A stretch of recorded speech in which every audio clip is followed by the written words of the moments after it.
जी भाई, क्या बात है? बेगम साहिबा, खुदा का वास्ते मेरी कुछ मदद कर दें। 2 दिन से कुछ नहीं खाया। अगर कुछ घर में खाने का पड़ा वो ला के दे दे, मैं वो खा लूंगा। खाने को तो कुछ नहीं पड़ा, मगर तुम सब्र करो, मैं तुम्हें कुछ देती हूँ भूख मिटाने के लिए। बहुत मेहरबानी बेगम साहिबा, अल्लाह आपको बहुत दे। कैनात, दरवाजे में खड़ी क्या कर रही हो? कौन है वहाँ? कोई जरूरतमंद है बेचारा, भूख के मारे बुरा हाल है उसका। क्यों ना हम उसकी कुछ मदद कर दें? कोई जरूरत नहीं है इसकी, तुम जानती नहीं हो इन जैसे लोगों को। ये बड़े नौसरबाज होते हैं। चलो फौरन दरवाजा बंद करो और अंदर आओ, चोर होते हैं ये लोग।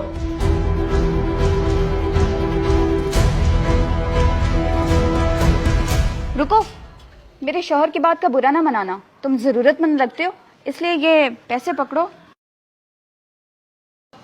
अल्लाह आपको इसका अजर दे। कैनात, बेशरम औरत, मैंने तुझे मना किया है फिर भी तूने उसे पैसे दे दिए।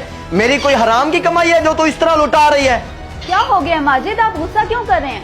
खैरात करने में भला क्या बुराई है? बल्कि खैरात करने से तो घर में बरकत आती है। मेरे सामने जुबान न चला। मैं सिर्फ इतना जानता हूँ कि तूने मेरा कहना नहीं माना। बड़ा शौक है ना तुझे हातिम ताई की औलाद बनने का, तो निकल अपने बाप के पास। मैं तुम्हें 3 तलाकें देता हूँ। क्या तलाक? इतना बड़ा फैसला करने से पहले कुछ तो खौफ खुदा करें। आप तो गुस्से में आपा ही खो बैठे हैं। मैंने कोई गुनाह तो नहीं किया था। एक लफ्ज नहीं सुनना मैंने। चुपचाप अपना सामान बांध और निकल यहाँ से।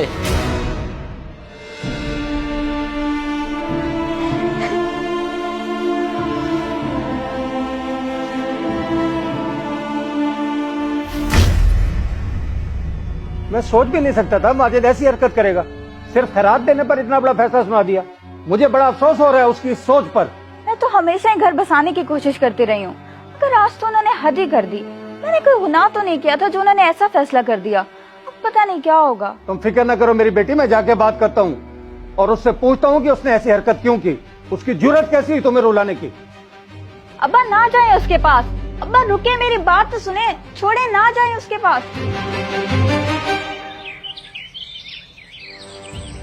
मैं पूछता हूँ कि तुम्हारी जुर्रत कैसी हुई मेरी बेटी को जलील करके घर से निकालने की? जरा सी शर्म ना आई तुम्हें?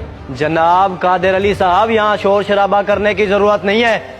मैंने आपकी बेटी को तलाक दे दी है। चले जाएं आप इधर से। आपका और मेरा अब कोई रिश्ता नहीं रहा। आखिर मेरी बेटी का कसूर क्या था जालिम इंसान?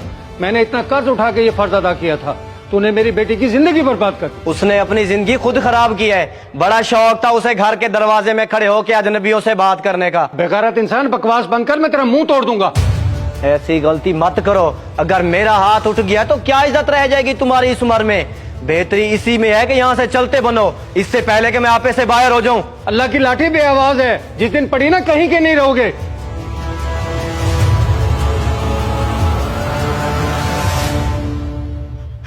या अल्लाह, ये कैसी आजमाइश है? आज मेरी वजह से एक लड़की को तलाक हो गई। या अल्लाह, मैंने इन 4 पैसों के पीछे उस बेचारी का घर बर्बाद कर दिया। या अल्लाह मुझे माफ कर दे। या अल्लाह मुझे माफ कर दे।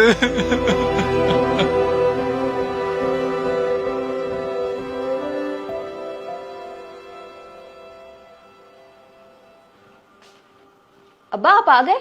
उसने आपसे कोई बदतमीजी तो नहीं की ना? उसने आज अपनी सारी औकात दिखा दी। अच्छा हुआ तुम्हारी उस जाहिल इंसान से जान छूट गई। अगर मुझे पता होता तो तुम्हारी शादी वहाँ कभी ना करता। बस आज से तुम इधर मेरे पास रहोगी। मगर अब्बा, मैं आप पर बोझ नहीं बनना चाहती। आपका भला क्या कसूर है कि आप इस उम्र में भी मुझे संभालेंगे? अगली ये कैसी बातें कर रही है? भला कोई बेटी भी बाप पर बोझ होती है?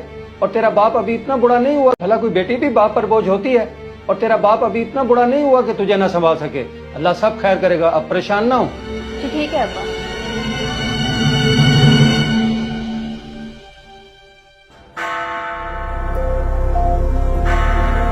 बेटा, सब इंतजामात पूरे हैं ना? वो अभी आते ही होंगे। उम्मीद है तुम्हें ये रिश्ता पसंद आएगा। जी अब्बा, सब तैयार है। अब परेशान ना हो, जो नसीब में होगा वो मिल जाएगा। अल्लाह खैर करेगा। लगता है वो लोग आ गए हैं। आप चाय तैयार करो, मैं उनको अंदर लेके आ रहा हूँ।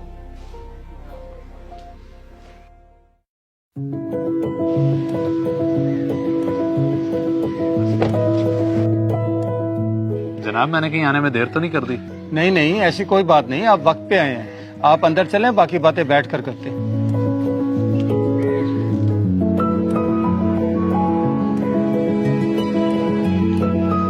बैठो बेटा, ये घर है मेरा।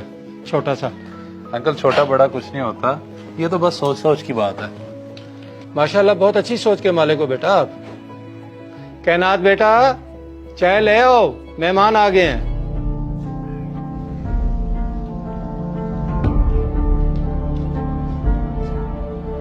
लगता है आपने मुझे पहचान लिया है। मैं वही भिखारी हूँ जिसकी वजह से आपका घर टूटा था। तुम मेरा मतलब है आप, और ये सब कैसे? प्लीज बैठें। परेशान ना हूँ, मैं आपको सब बताता हूँ। उस दिन के बाद मैं बहुत पछताया। मैं हमेशा दुआएं किया करता था कि अल्लाह आपके साथ भला कर दे, लेकिन खुदा को तो कुछ और ही मंजूर था। एक इंसान को फरिश्ता बना के भेजा और वो मुझे इस मुकाम पे ले आया। अल्लाह पाक बड़ा गफूर रहीम है, वो इस तरह लोगों की किस्मत बदलता है। बेशक वो हर चीज पे कादिर है। जी बेशक, उसी की कुदरत है कि मुझ भिखारी को ऐसा नवाजा कि अब पूरी जिंदगी किसी चीज की कमी नहीं है, बस एक नेक दिल बीवी के। मैं बड़े अरसे से आपकी तलाश में था कि मिलके माफी मांग सकूं, लेकिन मुझे पता चला कि आपकी अभी तक शादी नहीं हुई, तो इस वजह से मैं रिश्ता लेके आ गया। अब आप लोगों को कोई एतराज तो नहीं है? मेरे वालिद को मेरे लिए जो ठीक लगे मुझे मंजूर होगा। बेटा मुझे तो इस रिश्ते से कोई इनकार नहीं है। बेशक इसी में अल्लाह की कोई हिकमत होगी जो अल्लाह ने इसको इधर भेजा। अगर तुम दोनों राजी हो तो मैं भी राजी।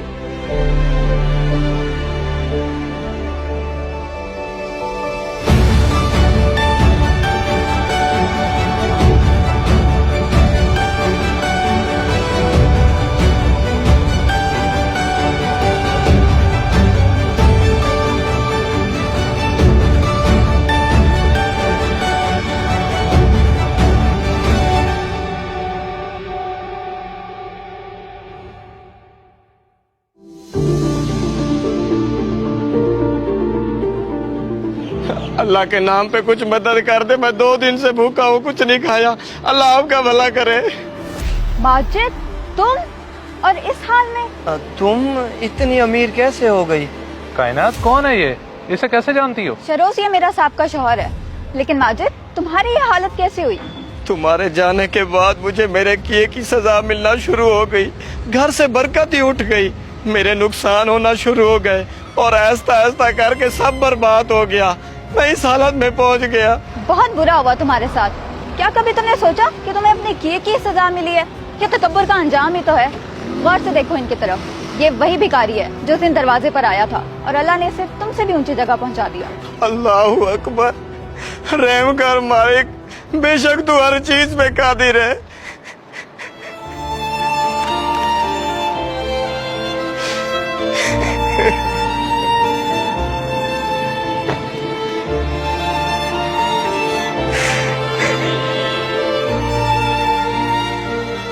इस वीडियो को सदका जारिया समझकर जरूर शेयर करें। हो सकता है आपका एक शेयर किसी